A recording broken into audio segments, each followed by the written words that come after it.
வணக்கம். நான் VR tuition Revathi மீனால் பேசுகிறேன். எல்லாரும் எப்படி இருக்கீங்க? இன்னைக்கு நம்ம டிஸ்கஸ் பண்ண போகிற topic psychology oriented. Comfort zone. Comfort ஜோன்னா என்னன்னு நினைக்கிறீங்க?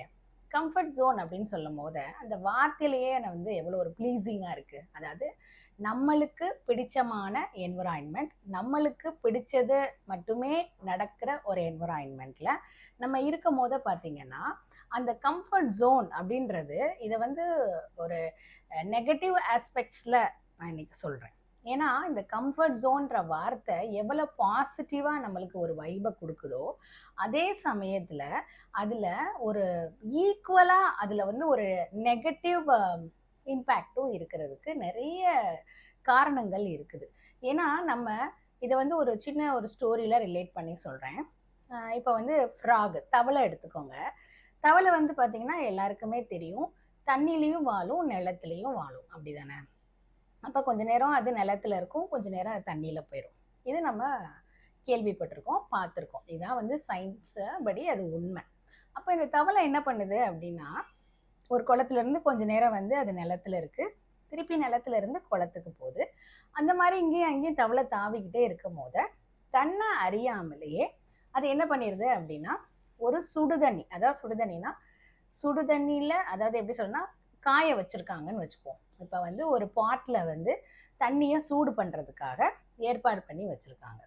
அந்த தவளை தவி தவி போகும்போது அந்த மாதிரி ஒரு பாட்டில் போய் விழுந்துருது. ஃபஸ்ட்டு போய் விழுகும் போது அதுக்கு அந்த பாட் அதாவது அந்த பாத்திரம் அது அடுப்பு மேலே தான் இருக்குது அப்படின்னு அதுக்கு தெரியலை. தண்ணி கொஞ்சம் கொஞ்சமாக சூடாகுது. தண்ணி ஆரம்பத்தில் எப்பயுமே இது எல்லாருமே ஃபீல் பண்ணியிருப்போம்.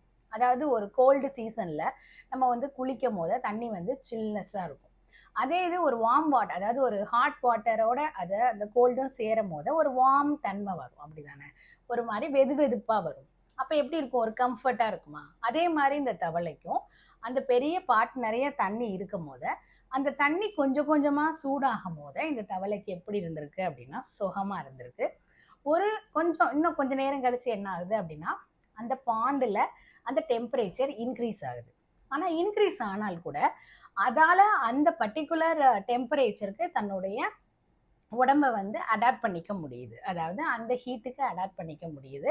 ஸோ அது அந்த தண்ணியை விட்டு தவலை.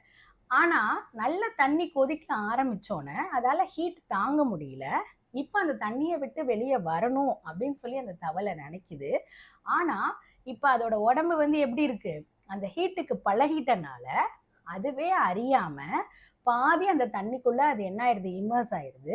அதை விட்டு வெளியே வரணும் அப்படின்னு சொல்லி அது தாவ முயற்சி பண்ணும்போது அதால் வெளியே வர முடியாமல் அந்த கொதிக்கிற தண்ணியிலேயே என்ன ஆயிடுது? அதோட லைஃப்பும் முடிஞ்சிருது. இப்போ இதே மாதிரி தான் நிறைய பேர் என்ன இருக்காங்க அப்படின்னா, ஃபஸ்ட்டு ஒரு என்விரான்மெண்ட்டில் அது ஒரு படிப்பாக இருக்கட்டும், இல்லை ஒரு வேலை பார்க்குற இடமா இருக்கட்டும், இல்லை ஒரு ஃபேமிலியாக இருக்கட்டும், இது எந்த மாதிரி சுச்சுவேஷன்லனாலும் நீங்கள் ரிலேட் பண்ணிக்கலாம். அதாவது இப்போ ஒரு ஃபிஷ் மார்க்கெட்டுக்கு போகிறாங்கன்னு வச்சுக்கோங்களேன். அந்த ஃபிஷ் மார்க்கெட்டில் போய் நீங்கள் அந்த ஃபிஷ்ஷை தொட்டு பார்க்கணுன்னு கூட அவசியம் இல்லை. அதாவது முழுக்க முழுக்க ஃபிஷ் மட்டுமே ஏற்றுமதி இறக்குமதி செய்கிறாங்க, ஒரு மார்க்கெட்டில் கொண்டு வர்றாங்கன்னா, நீங்கள் போய் அந்த இடத்துல ஒரு 2 மணி நேரம், 1 மணி நேரம் டு 2 மணி நேரம், இல்லை ஒரு ஹாஃப் டே நீங்கள் அங்கே இருக்க ஃபிஷ்ஷை தொடவே இல்லாமல் நீங்கள் ஜஸ்ட்டு போய் நின்னாலே போதும். நீங்கள் ஒரு ஹாஃப் டே நின்றுட்டு வெளியே வந்துட்டு பாருங்களேன், உங்கள் மேலே அந்த ஃபிஷ்ஷோட ஸ்மெல் அடிக்கும். நீங்கள் ஆனால் அந்த ஃபிஷ்ஷு இறக்கும் போதோ ஏற்றும் போதோ இல்லை, நீங்கள் அந்த ஃபிஷ்ஷை வாங்கக்கூட இல்லை. ஆனால் நீங்கள் அதே இடத்துல இருக்கும் போது உங்களுடைய பாடியில் இல்லை உங்களுடைய ட்ரெஸ்ஸில் நீங்கள் அந்த ஸ்மெல்லை ஃபீல் பண்ண முடியும். ஏன் அப்படி? இது என்ன ஆக்சுவலாக? அதாவது நம்ம இருக்கிற என்விரான்மெண்ட் அப்படின்ற ஒன்று ஃபஸ்ட்டு நம்ம அந்த என்விரான்மெண்ட்னால நம்ம க்ரோ ஆகிறோமா அப்படின்னு சொல்லி நம்ம பார்க்குறோம். ஃபஸ்ட்டு பயங்கர என்ன சொல்கிறது, ஒரு நல்ல ஃப்யூச்சரை நோக்கி தான் இப்போ ஒரு ஜாபுக்கே நம்ம போகிறோம் அப்படின்னா, இந்த ஜாபில் நான் எக்ஸல் ஆயிடுவேன், இப்படி ஆயிடுவேன், நான் நிறைய சம்பாதிக்கணும் அப்படின்னு சொல்லி தான் உள்ளே போகிறோம். ஆனால் அந்த ஜாபில் நீங்கள் புதுசாக கற்றுக்கிற வரைக்கும் ஒரு ஜாபில் இருங்க. அந்த உங்களுடைய வேலை உங்களுக்கு நிறைய விஷயங்களை கற்றுக் கொடுக்குது. அதே நேரத்தில் அதுக்கு தேவையான பே உங்களுக்கு கிடைக்குதுன்ற வரைக்கும் நீங்கள் அந்த ஜாபில் இருக்கணும். பட் அதே உங்களுக்கு ஒரு புது விஷயத்தை நம்ம கற்றுக்கிட்டு அதை நம்ம செயல்படுத்தும் போது புதுசாக நம்ம அப்கிரேட் ஆகிக்கிட்டே இருந்தோம் அப்படின்னா இப்போ உள்ள ப்ரெசன்ட் சுச்சுவேஷனுக்கு ஏற்ற மாதிரி நம்ம அப்கிரேட் ஆயிடுவோம். இது இவ்வளோதான் சிஸ்டம் அப்படின்னு நமக்கு தெரிஞ்சதுக்கப்புறம் திருப்பி இந்த கலோக்கியெல்லாம் சொல்லுவாங்கள்ல, அரைச்ச மாவையே அரைக்கிறது. அப்போ அப்படி பண்ணும் போது நம்மளோட பிரெயின் வந்து என்ன ஆகும் அப்படின்னா சேம் ரொட்டீன் இதே விஷயம்தான் செய்ய போறீங்க. நீங்க உங்களை வந்து அப்கிரேடே பண்ணிக்கல. ஏன்னா நான் பார்க்குற இந்த ஜாபுக்கு இது போதும், நான் இதுல நான் எக்ஸலா தான் இருக்கேன் அப்படின்னு நீங்க உங்களுக்குள்ளேயே ஒரு கம்ஃபர்ட் ஜோன் கிரியேட் பண்ணும் போது, இன் கேஸ் இப்போ உள்ள எல்லா நியூ டெக்னாலஜிஸ் இப்போ ஏஐ நிறைய வந்துருச்சு. நீங்க எவ்வளோ குவாலிஃபைடு பர்சனா இருந்தாலும், எத்தனை டிகிரிஸ் முடிச்சிருந்தாலும், நீங்க டெய்லி உங்களை அப்கிரேட் பண்ணாத வரையில நீங்க இதுக்கு முன்னாடி நான் கதையில சொன்ன அந்த ஃப்ராக் மாதிரி தான். நீங்க அதிலே பழகிட்டீங்க அப்படின்னா உங்களால அதுல இருந்து புதுசா நியூ டெக்னாலஜி சடனாலாம் உங்களால அடாப்ட் பண்ணிக்க முடியாது. அப்ப நம்ம அதுக்குள்ளேயே இருந்து வேனிஷ் ஆகிறது தான் இதாகுமே தவிர, நம்ம நியூ இதெல்லாம் அப்கிரேட் பண்ணிக்கணும் அப்படின்றதுக்காக தான் இன்னைக்கு இந்த கம்ஃபர்ட் ஜோன் அப்படின்ற ஒரு டாபிக்கே கொண்டுட்டு வந்தேன். அப்ப கம்ஃபர்ட் ஜோன் இந்த சென்ஸ் என்னது?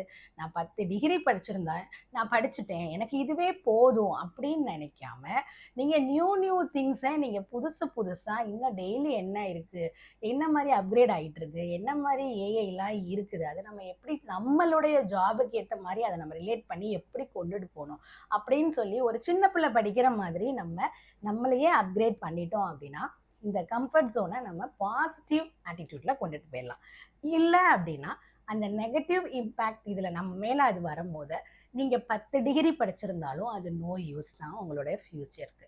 அப்போ நீங்கள் வந்து ஒரு 5 வருஷம் கழிச்சு, இல்லை 5 வருஷன்றதெல்லாம் ரொம்ப ஜாஸ்தி, ஒரு 3 வருஷம் கழிச்சு நான் திருப்பி படிக்கணும் அப்படின்னு நீங்கள் நினைக்கும் போது உங்களுடைய மைண்ட் அண்ட் பாடி அதுக்கு ஒத்துழைக்காது.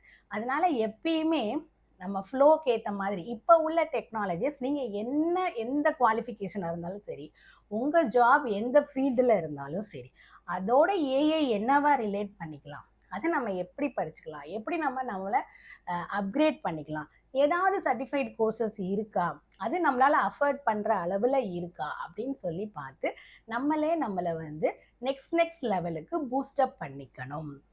நாளைக்கு ஒரு நல்ல வீடியோவில் சந்திக்கலாம். தேங்க்யூ.